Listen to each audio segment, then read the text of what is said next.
My experiences with Chris are very specific. It started in the early 80s when I was first working with U2. And Chris would come by, usually towards the end of the record-making process, and check out what we were doing and lend us his opinion and his guidance. So I always saw him as a mysterious but clear-headed figure. He's only ever had strong advice for me, some of it musical and some of it otherwise. A lot of his life advice.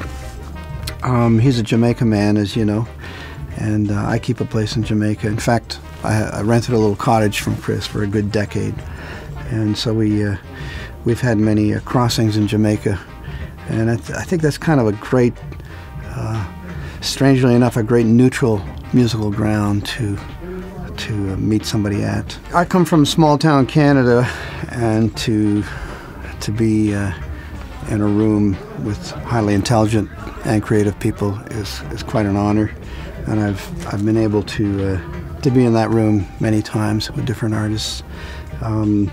Certainly my time with the guys from U2 have been special and elevating and educational. I suppose that's really the power of crossings, people crossing, is that you learn from somebody and you take that information and you pass it on to another project or another person.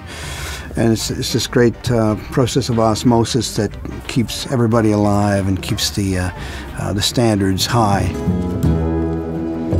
Till the heaven and earth are gone. And I've got one of the best with me here tonight. Trixie Whitley's is singing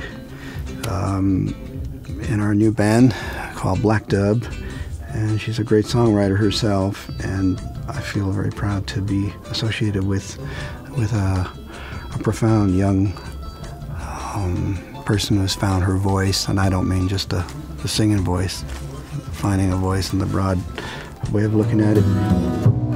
Surely you were meant to be mine.